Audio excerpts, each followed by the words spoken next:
Do you know like why that resonates? Like why is it important that, out of the lemurs there's five that are syzygetic, and the significance of the twinning? What is that like for you now, just looking back?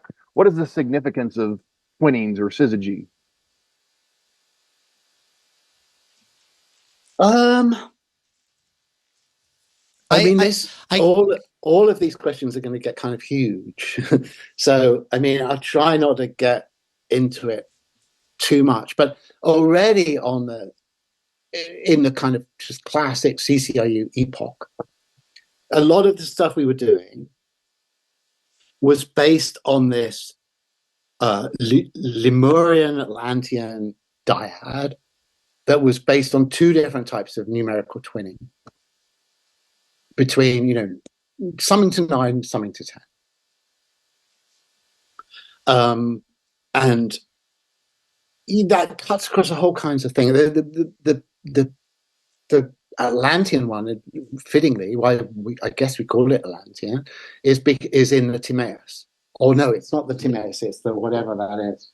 It's the Critias. It's the one that really gets into the Atlantean shit, and there's the 5 pairs of twins.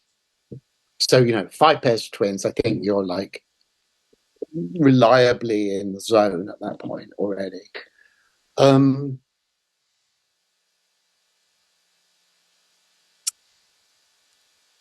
I think that you actually need another. I think you need the third one, which is like, that there's a once you start using this way of thinking about things, like if you've got any decimal system, you just fold it, And so, like the 10 plagues, the 10 commandments, all of these decimal sets, you fold into a set of 5 twins.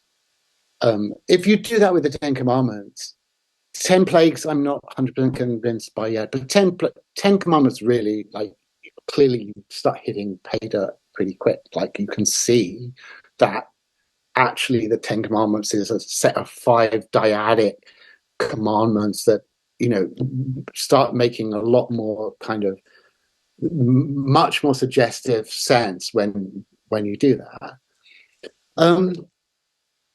So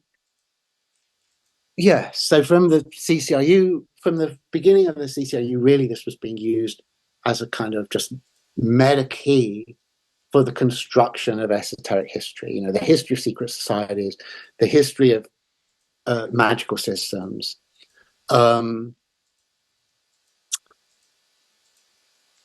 I've become, if anything, more convinced about that. I think these dyads, I think that the Atlantean dyads, 1928376446 whatever 55, that's an incredibly important structure. That's a key that can really get you into a lot of the history of secret societies. But in terms of what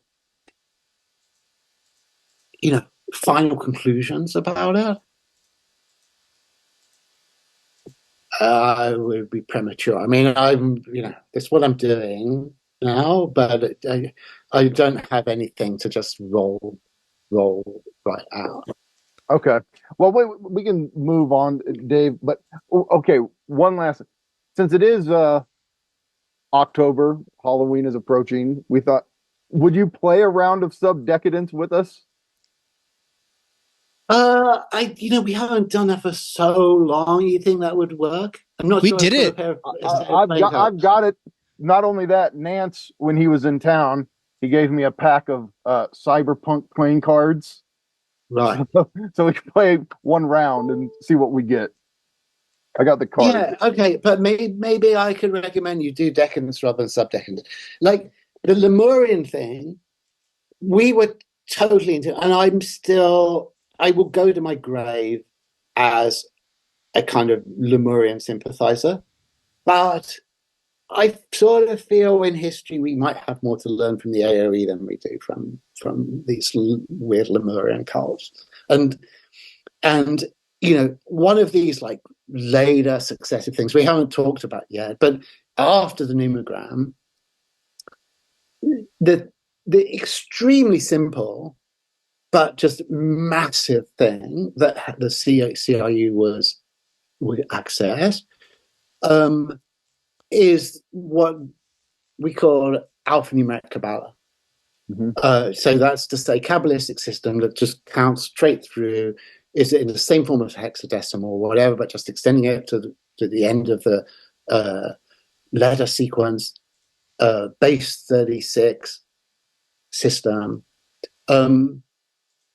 And the architectonic order of the eschaton in alphanumeric Kabbalah is 666.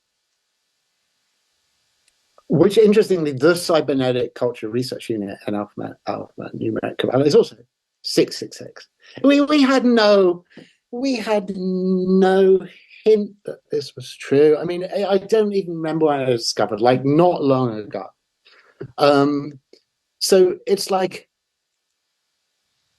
yeah, I take it. Yeah, I think that the CCRU was just excessively condescendingly snide about the AOE. I mean, the AOE is, like, no doubt, in many ways, sublimely evil, but they have a lot to teach us.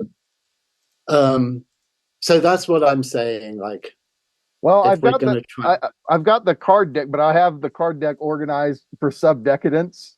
Okay, all right. Let's ignore everything I've just said. Let's just go for. I've got the card deck. Nick, okay. we can bring you back for the other game. Okay, we'll reorganize it later for the other game. All right. All right. So set one, we've got 4, 5, 9, 5, 9.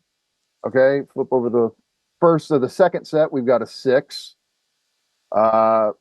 Nothing pairs with that. Well, I guess if we were playing decadence, we would, but this is sub-decadence. Then we got an 8. Don't have a 1. We have a queen that pairs with the 9. Got an ace, which is 1 and 3. Okay, so we got 1 syzygy, which is 9 and 0. Okay, that score's positive. And then the other 4 in the top set, we deduct. So we take the 9 away, then -5, -5, -4. That is -14. All right, who is that in? You don't know off the top of your head? No. Let's see. Oh, it's embarrassing, but I don't. It's KTAC. It's 14. Dude, it's KTAC. Uh-huh. Yeah. So, okay, there. Yeah, that's ominous. It has to be said, yeah. Was that the one we got when we were at your house, Mikey? No, we got Tachitis. It was Tachitis. Okay. Who we nicknamed Ticky Tax. Right. But no, so I mean, I have to confess that this is just not something that I do, you know? Like, you don't sit around playing sub-decadence? I spend a hell of a lot of time rummaging around in the Numeran, but I really don't play a lot of sub-decadence. Okay. Nick, maybe that's... best of wishes to people. I mean, I really hope it comes up with share. And my strong conviction on this thing is that if you've got a channel that could imaginably produce communicative information, it will produce communicative information. You know what I mean? Like, it's like there just has to be the possibility that it can serve as a communication channel. And as long as that is fulfilled, and, you know, there's probably other conditions, but basically speaking, like, it doesn't matter. Use any channel. It's like, it's not for you to kind of have to work out the communications engineering. The communications engineering is their problem, you know? Like, let them deal with that shit. If you can grok it, they certainly can grok it. And, like, yeah,